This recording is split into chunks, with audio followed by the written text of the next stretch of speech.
everybody. Welcome to the presentation of our paper, The Ontological Question of Data Power. I'm Tully, Rector from the Philosophy Department at Utrecht. My co-author, Kwok, will be present in the Q&A when we do this at the conference.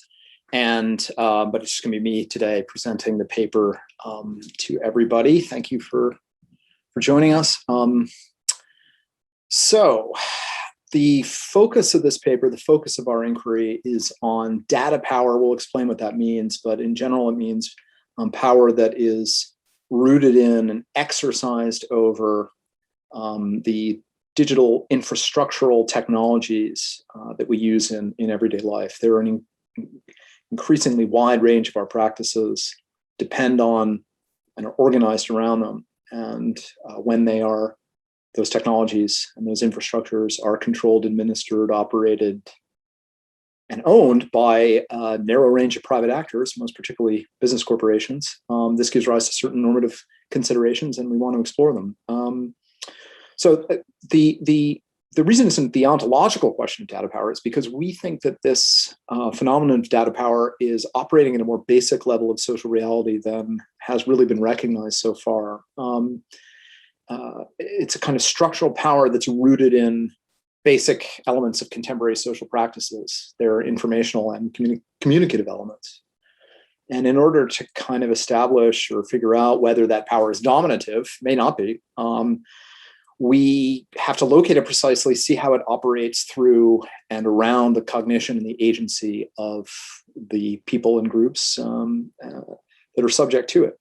And we look at data power as being capillary, though in a way that is in a kind of more literal sense than Foucault understood capillary power to be. So Foucault had this conception of capillary power as power extending through the capillaries of extending through kind of, the different structural nexuses that hold society together. And we think that those, the practices that comprise social reality, the social formation can just be represented as a sort of ensemble of a vast, sort of unsurveyably vast network and of social practices.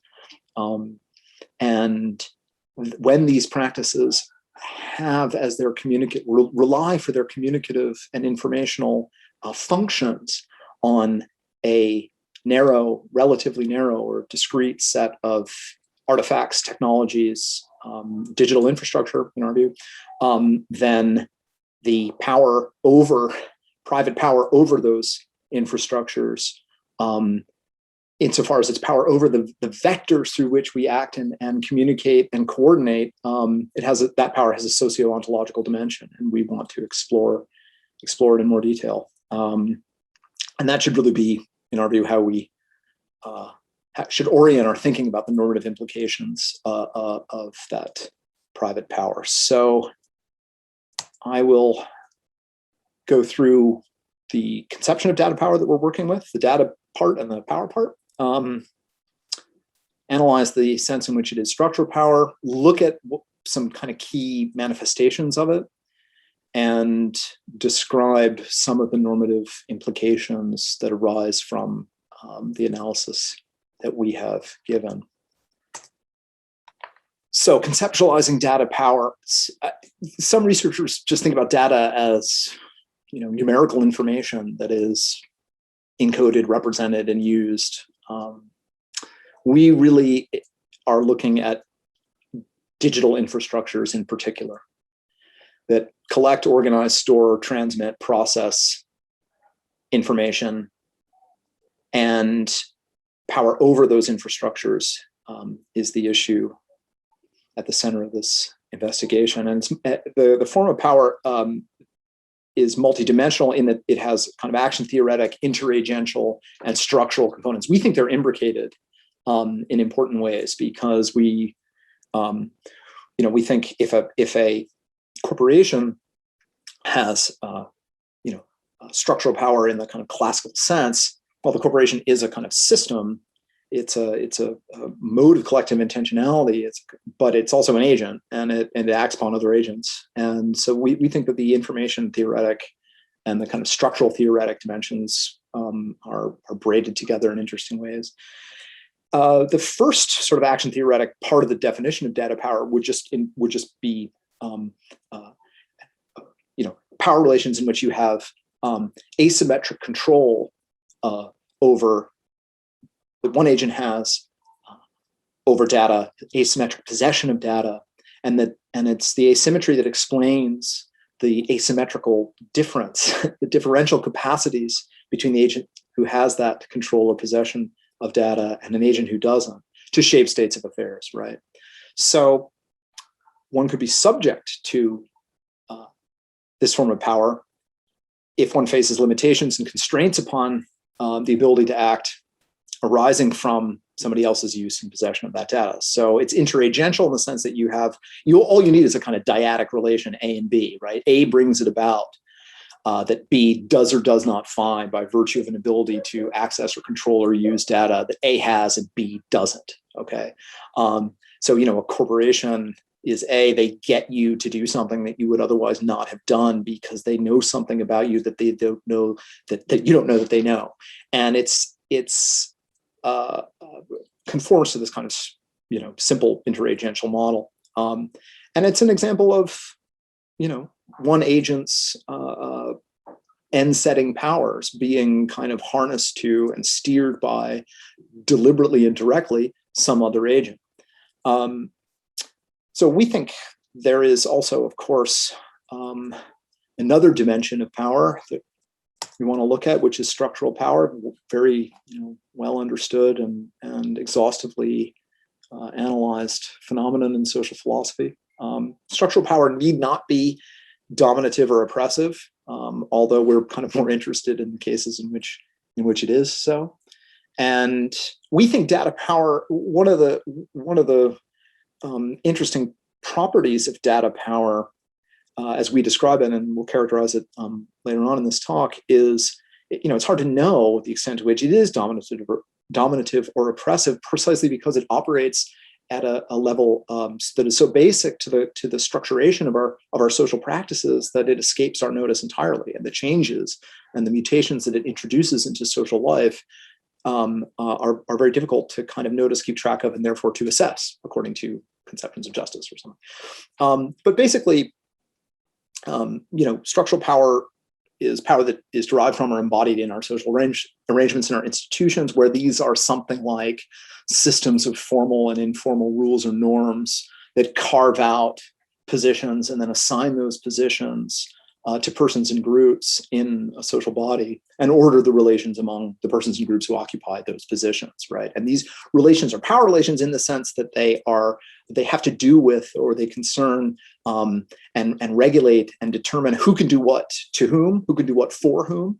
They're relations of authority, right? Who's got it, who lacks it, who is constrained to follow the dictates or the rules of others. And who is unconstrained in the formation of rules that others have to follow. Relations of standing: who has it, who lacks it, how much do you have, how much do I have relative to you. And they're also distributional relations, or they pertain to the distribution of resources. Who gets what amount of which resources? These could be material or immaterial resources, but they are a function of the structures of power that obtain in the social formation. And these power relations are stabilized by rules that institute them, on the one hand, and then also something like a second set or a subset or a different set of rules that make it prohibitively costly for some group of rule followers to challenge the rules that institute those relations. And when those relations are unjust, then you have something like structural domination. So that's a general way of looking at structural power, and we want to kind of locate our analysis in terms of it. So data power, structural power. What do we mean by that? Well, we mean that the design, before we kind of get exactly into the structure of social practices, which is important for the talk, there's a well-known problem with the design and the use of digital technologies reinforcing relations of structural domination or inequality. And that's, shows up in the use of algorithms for hiring employees, for sentencing people who are brought before the court, facial recognition algorithms, algorithms that kind of learn how to do what they do by absorbing large amounts of natural language text, and that there are biases encoded in these algorithms as a function of the biases that exist in the social structures more generally. And that's a kind of well-known and well-understood problem. We think it's a manifestation of this deeper problem. And that deeper problem is that the technologies themselves are becoming increasingly structurally basic, right? Which is basic to the architecture of our social practices. They become increasingly basic to the kind of ontological foundations of our social agency. And the idea here is that social practices are comprised of different elements. Some of these are informational and communicative elements, and those elements are now increasingly digital and networked, and asymmetric power over the infrastructures that kind of artifactually manifest and realize those elements operates at just a more basic level of basic and more capillary level of social reality than we think has been observed and accounted for so far in the literature on this problem. So the basic, unit of our analysis here is the idea of a social practice, and to kind of locate the place of data power, we need to go through a very idea of a social practice, and we're using Sally Haslinger's definition and understanding of social practices as learned patterns of behavior that depend on learned skills and transmitted information. Of course, that's key for us. In response to resources, things that are viewed as having or lacking value, and whose performance is the performance of those patterns, are mutually accountable. So there's kind of normative reinforcement to a social practice, and that normative reinforcement works by reference to some cognitive elements, like she calls them shared schemas and social meanings, but these are shared ways of understanding things, classifying phenomena, and so on. And what the cognitive elements do is they direct what people do with and to the things that have or lack value because of some way in which those schemas and those shared meanings support the valuations that identify which things have and lack value. And it helps to go through in detail the basic design or configuration of social practices in the following way. You have values, reasons, agency, and coordination. Valuations are attributions of goodness, betterness, worseness, badness. Social practices encode the criteria for attributing value to things, and they inculcate, develop, imbue human agents with the skills and the fluencies and routines of attention by which those criteria are applied, right? And because the evaluative criteria that we use are reason giving, right? We have the reasons that we have, or that we take ourselves to have, right? Or what you could think of as our motivating reasons, as against our normative reasons, the reasons we take to be normative, or that actually, in fact, move us.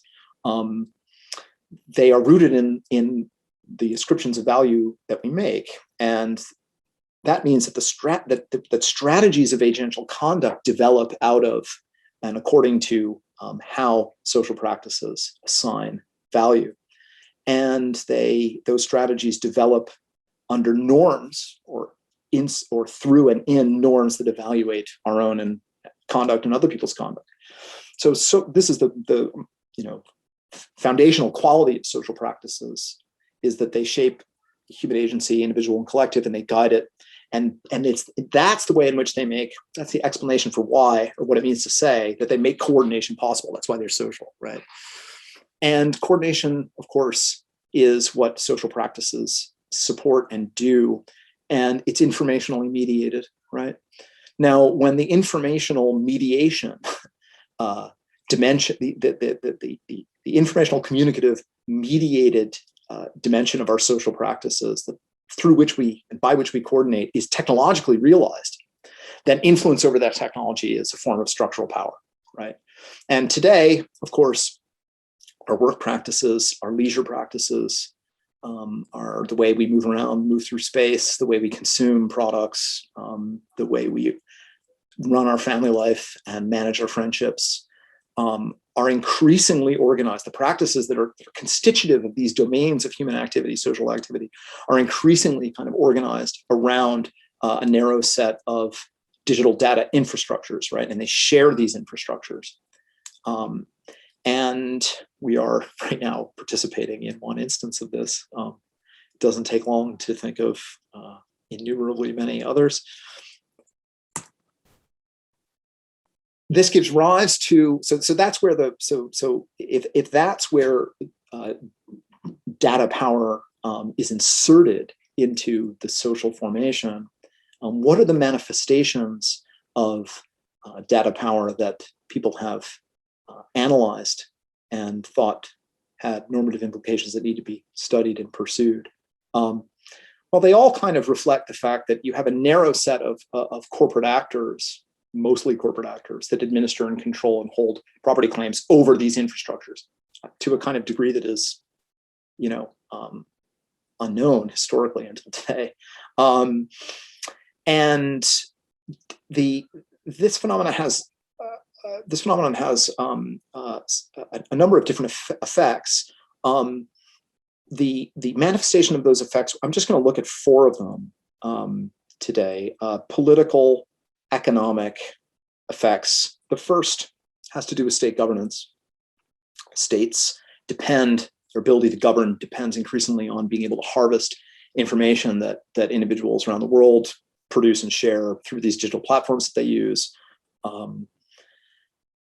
These surveillance powers that, because these platforms are commercially owned and operated, the surveillance powers that are inherent in those platform technologies are used by the corporations that own them to extract information, commodify it, and design choice architectures for us when we use them that maximize profits for the corporation. That's the surveillance capitalism trope that is well-known contemporary discourse. And of course, we've seen in the last few years the extent to which political discourse, political contestation, elections are, the election, I mean, an election and a social practice, a kind of act social practice, our electoral practices become increasingly kind of structured around these technologies and have these technologies at their core, their informational core, their coordinating kind of function happens only through these technologies. And if you can just get into them, then you can change and shape and manage the ways in which political discourse and political contestation happens. And we've seen that in several recent election cycles. And that opens polities to forms of political control and manipulation that are probably undesirable. Another example might be rentier capitalism. So this is a phenomenon in which you have ownership and control over informational systems that works as a kind of enclosure, rather like the enclosure of the commons, right? There's a source of value, which is the information itself, and if you can control and operate and enclose as a kind of citadel of private capital, the vectors through which that information travels, or the information itself, then you can extract rent from everybody who uses it, and that's pretty much everybody. We're constrained to use these. So here, typical examples are, proprietary logistical processes, software systems, storage and access interfaces like Amazon Web Services, and so on. Rents are extracted through these kind of vectors of commerce, and because a small number of private companies have proprietary control over those systems, that's a kind of mechanism for entrenching and reproducing inequality. So these are all typically understood and well-analyzed manifestations of what we take to be the more primary and basic and structural problem of data power in its rootedness in the communicative dimension of our social practices. Datification is another term for this, the datification of social reality. And its problems for individual and collective agency are possibly very many, and we can go through some of them. Here, it's a normative problem of these are essentially, because they are so basic to the design of our social practices, they ought to be taken and understood as social utilities, public utilities. And so when you have private discretionary control over public utilities, you have room for forms of domination and exploitation that we have reason to resist. Also, to the extent that social collectivities need to have some, have some shared control and over the basic properties of the social system that binds them together. The asymmetry of power and control over our data infrastructures undermines our collective autonomy. And you have also individual autonomy. So the collectivities act for reasons that reflect others' valuations, not their own. And individuals act for reasons that don't stem from their own valuations, but stem from the power that others have to control the informational system that they think and act in and through. There are also distributional consequences, of course. Some social groups become chronically disadvantaged or under-resourced because social practices and the design of social practices is such that they are really the kind of medium through which resources are created and allocated. So if there's a kind of if there's a problem of asymmetric power within their basic design, it may show up as asymmetric access, unfair asymmetric access to resources. And then, of course, some of these problems can also be understood under the category of domination. So the use of data infrastructures is, for us, not, it's not voluntary. We can't really opt out of it if we want to have any sort of social life that is recognizable to us. At least any individual can. And therefore, asymmetric control over this shared, non-voluntary, necessary resource, exposes some social agents, most social agents, or many, to the unilateral and arbitrary will of those who hold the data power in question. So those are some of the normative implications that we think are important here, and we're looking forward to hearing what you all have to say about this argument and this presentation. And here are our sources, and we look forward to seeing you online in August. Thank you so much for listening.